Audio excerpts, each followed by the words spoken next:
Prof Yon, kalau bicara frasa atau diksi transaksi tadi, lalu kemudian kita kaitkan dengan fasilitas militer Amerika Serikat di Qatar yang menjadi sasarannya Iran, kemudian tiba-tiba Presiden Trump menyatakan gencatan senjata, karena dia mengatakan juga bahwa serangan ini cukup lemah gitu. Sebenarnya Prof, Anda melihat apakah sebenarnya Iran hanya ingin menyampaikan pesan bahwa perang ini terjadi, menunjukkan dignity sebuah nation, ya kan?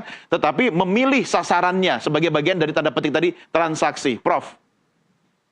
Ya tentu kan memang Iran harus menjaga ya kehormatannya sebagai negara yang diserang dan tidak mau serta-merta langsung ya menerima tawaran gencatan senjata walaupun itu akan menguntungkan untuk bisa bernapas, tapi kan serangan balik yang menunjukkan apa kehormatan perlu dilakukan. Nah, serangan terhadap pangkalan militer Amerika yang ada di Qatar itu kan juga pada bertanya padahal hubungan Qatar dan Iran sedang baik-baiknya gitu ya. Kenapa wilayah itu yang diserang?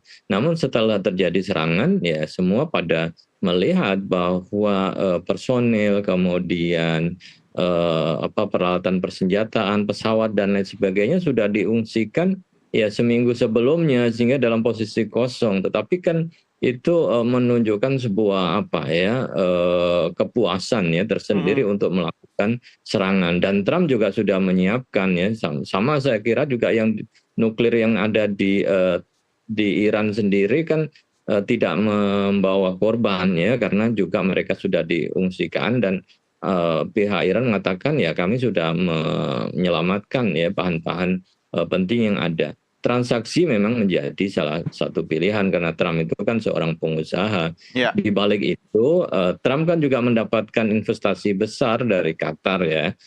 Dia mendapatkan investasi 1,7 triliun US dollar, pesawat kepresidenannya akan diganti oleh Emir Qatar. Nah, dia bilang kan ya bodoh kalau kemudian tidak diterima, kemudian nekat mau perang terus, sementara di depan mata ada Ada cuan. investasi. Keuntungan ada cuan yang bisa dibawa pulang gitu ya. Pengusaha pasti milih pulang bawa uang daripada perang berdarah-darah dan kemudian mengorbankan rakyatnya. Setelah itu pulang ke negaranya dihujat dan kemudian ya di impeachment. Nah, pasti Iya. dia akan sangat rasional. Berarti Itu produk bisnisnya Trump itu sebenarnya adalah produknya perang begitu ya, Prof ya? ya perang yang bisa membawa uang ya. Jadi kalau tidak membawa uang hanya cinta mati kepada Israel ya tentu akan dikoreksi kan pelan-pelan juga tidak sepenuhnya ya Iya. dukungan kepada Israel walaupun memang ada hubungan historis dan cinta matinya terhadap Israel tapi semakin lama kan juga akan semakin pragmatis ya melihat perkembangan yang ada. Oke, taruhlah ini pragmatisme perang gitu kan. Saya kembali ke Pak Mustafa. Kalau kita bicara soal pragmatisme perang, Pak Mustafa, menurut Anda, lalu siapa sebenarnya yang memanfaatkan siapa dalam hubungan yang sangat complicated ini antara Israel dengan hopengnya Amerika Serikat, kemudian Iran, dan nanti kalau misalnya kemudian tiba-tiba Tiongkok dan Rusia mengambil sikap, Pak Mustafa, siapa yang paling beruntung sebenarnya di luar Uncle Sam Donald Trump tadi? Ya, kan perang ini sebetulnya kan semacam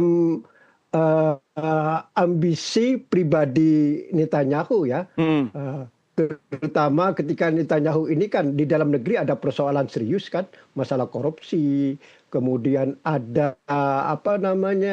pengajuan rencana anggaran belanja di Knesset ya, yang masih menjadi beda pendapat di Knesset Iran, kemudian juga Knesset Israel, kemudian juga masalah Gaza ya, masalah Gaza sampai sekarang belum selesai dengan korban yang luar biasa di pihak Israel dan dipertanyakan tujuan Israel di perang Gaza itu apa? Ya. Yang dicapai itu apa?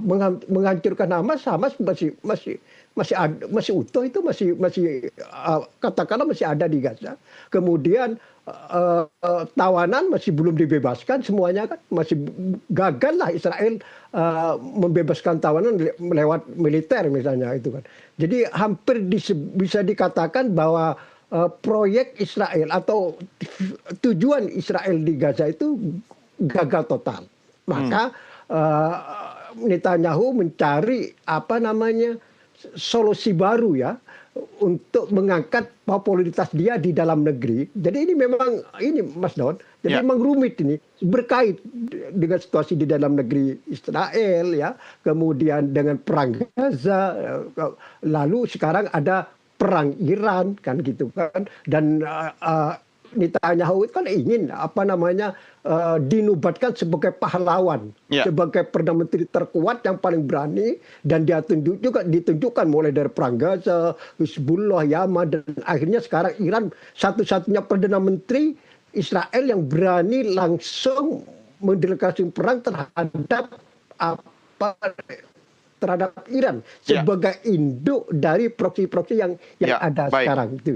Jadi Ya. ini tujuan utama. Tapi masalahnya sekarang apa yang dicapai oleh Israel setelah gencatan senjata ini. Memang saya lihat ini win-win solution ya.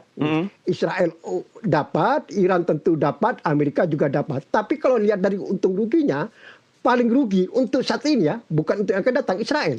Karena Israel itu, iya Israel Pak. Karena Israel itu kan sering, Perdana Menteri Netanyahu itu sering mengumandangkan narasi bahwa perang ini selain tujuan untuk menghancurkan program nuklir Iran, berikutnya adalah tidak bisa dihindari untuk menghancurkan juga industri rodal balistik Iran.